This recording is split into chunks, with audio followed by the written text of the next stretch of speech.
आज मैं आप तमाम की जो है वो आसानी के लिए मज़ेदार सी बहुत ज़्यादा डिलीशियस सी कम इंग्रीडियंट्स में झटपट से बन जाने वाली मज़ेदार सी दावत स्पेशल रेसिपी लेकर आई हूँ, जिसका नाम है बाल्टी गोश्त। बाल्टी गोश्त में आपको आसान तरीके से देगी सिंपल अमेजिंग सा बाल्टी गोश्त बनाने की रेसिपी दूँगी। तो किस तरह से देगी बाल्टी गोश्त बनाया जाता है, आज कुछ टिप्स और ट्रिक्स के साथ मज़ेदार सा जो है वो आज मैं आपको बाल्टी गोश्त बनाने की रेसिपी दूँगी। तो चलें जी रेसिपी स्टार्ट करते हैं। रेसिपी स्टार्ट करने से पहले अगर आपने मेरा चैनल सब्सक्राइब नहीं किया तो प्लीज़ चैनल को सब्सक्राइब कर लीजिएगा, बेल आइकन के बटन को ज़रूर प्रेस करिएगा ताकि मेरी हर आने वाली वीडियो आप तक आसानी के साथ पहुंचती रहे।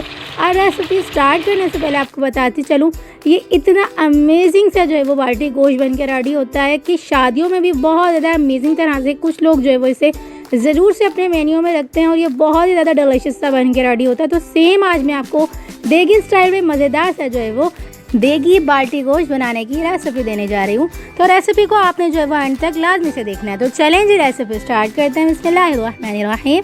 तो सबसे पहले हमने देगी बाल्टी गोश्त बनाने के अंदर तकरीबन 1 प्याली के करीब एक पैन के अंदर जो है वो तेल ले लेना है। थोड़ा सा कम हम 1 प्याली से लेंगे। तेल को अच्छे से गर्म करेंगे, इसके साथ कुछ खड़े मसाले ऐड कर देंगे। 2 अदद जो है वो यहाँ पे हम बड़ी इलायची ऐड कर देंगे, 3 से 4 इसके अंदर हम लौंग ऐड कर देंगे और 2 से 3 इसके अंदर हम तेज़पात पत्ते ऐड कर देंगे। साथ में इसके हम जो है वो प्याज 2 से 3 मीडियम साइज़ की प्याज को रफी सा कट करके इस तरह से ऐड कर देंगे। प्याज को ज़्यादा डार्क सा कलर नहीं देंगे लेकिन अच्छा सा फ्राई करेंगे। जब प्याज अच्छी सी फ्राई होने लगेगी, इससे पहले जब प्याज अच्छी सी नरम हो जाएगी, इसके साथ इसके अंदर हम तकरीबन यहाँ पर हम 1 टेबल स्पून लहसुन और 1 टेबल स्पून अदरक का पेस्ट ऐड कर देंगे। अच्छे से मिक्स करेंगे। इसी के साथ ही जब प्याज अच्छी सी फ्राई हो जाएगी, जब इस तरह का फ्राई प्याज के अंदर कलर आ जाएगा, अच्छी सी फ्राई हो जाएगी, इसके बाद इसके अंदर हम बीफ ऐड कर देंगे। तो बीफ यहाँ पर मैंने जो है वो मिक्स बोटी ऐड की है, आप चाहें तो बोनलेस भी ऐड कर सकते हैं। यहाँ पर मैंने बीफ ऐड करने के बाद बीफ का कलर चेंज कर लिया। जब बीफ का कलर चेंज होने लगा, इसके साथ ही इसके अंदर हमने जो है वो तकरीबन 3 से 4 यहाँ पर हमने जो है वो टमाटर इस तरह से जो है वो कट करके ऐड कर दिए हुए हैं। टमाटर ऐड करने के साथ ही टमाटर को भी हम अच्छा सा फ्राई कर लेंगे ताकि टमाटर जब अच्छे से नरम हो जाएंगे, उसके बाद इसके अंदर हम ड्राई मसाले ऐड करेंगे।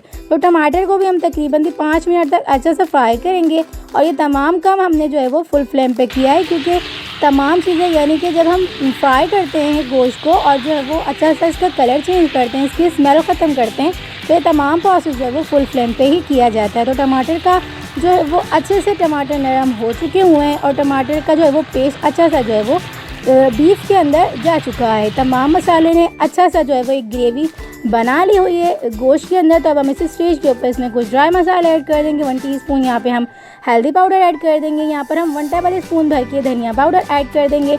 1 टेबल स्पून यहाँ पे हम लाल मिर्च पाउडर ऐड कर देंगे और यहाँ पर हम जो है वो 1 टेबल स्पून नमक शामिल कर देंगे। तमाम चीज़ों को अच्छा सा मिक्स करेंगे, वेल कंबाइन करेंगे। उसके बाद तकरीबन 5 मिनट तक इस मसाले को भी हम अच्छे से भूनेंगे।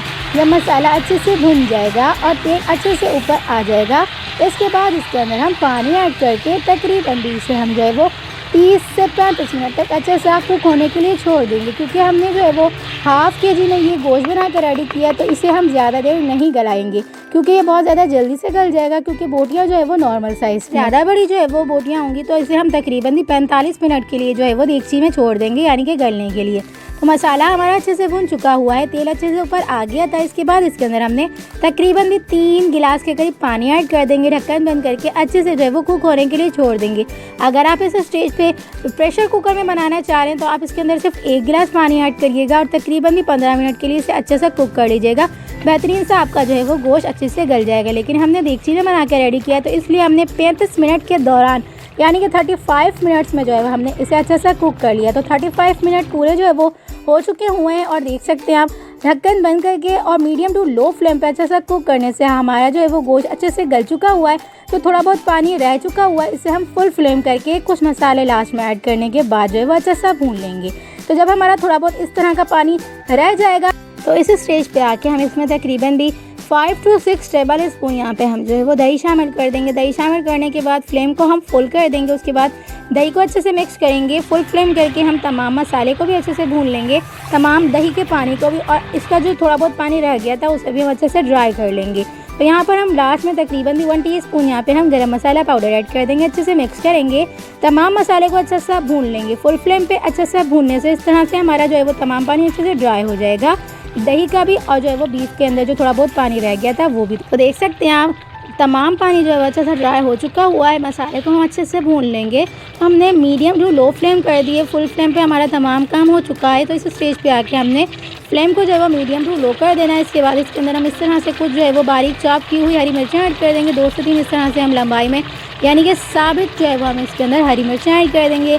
कुछ यहाँ पर हम जो है वो अदरक के इस तरह से चंक्स ऐड कर देंगे, यानी कि स्लाइस में कट किए हुए। तमाम चीज़ों को अच्छे से मिक्स करेंगे। 5 मिनट के लिए इसे हम अच्छे से कुक करेंगे। इस तरह से तमाम पानी अच्छे से थोड़ा बहुत जो है वो रह गया वो भी ड्राई अच्छे से हो जाएगा। तो देख सकते हैं आप 5 मिनट के अंदर हमारा तमाम मसाला अच्छे से ड्राई हो चुका है, अच्छे से जो है वो भुन चुका है और बीफ भी हमारा बहुत ज़्यादा अच्छी तरह से भुन चुका हुआ है। तो देख सकते हैं आप अमेजिंग से हमारा जो है वो बाटी गोश्त बन के रेडी हो चुका हुआ है। ये भुना हुआ ही रखते हैं, आप चाहें तो इससे ज़्यादा भी अगर ग्रेवी रखना चाहें तो अपने हिसाब से तमाम जो है वो इंग्रेडिएंट्स और भी ज़्यादा बढ़ा सकते हैं अपने हिसाब से। लेकिन मैंने आधा किलो के हिसाब से यहाँ पे परफेक्ट मेजरमेंट के हिसाब से तमाम चीज़ें ऐड की हुई हैं। तो देख सकते हैं आप अमेजिंग सा ग्रेवी वाला मज़ेदार सा देगी बाटी गोश्त बन के रेडी हो चुका हुआ है। तो आप इस रेसिपी को इस ईद पे ज़रूर से ट्राई करिएगा और मुझे अपना फीडबैक ज़रूर से दीजिएगा आपका रेसिपी कैसी लगी। तो चलें जी, मिलते हैं नेक्स्ट वीडियो में। जब तक अपना ख्याल रखिएगा, मुझे दुआओं में याद रखिएगा। मिलते हैं नेक्स्ट वीडियो में बहुत ही आसान, सिंपल और यूनिक सी रेसिपी के साथ। अल्लाह हाफिज़।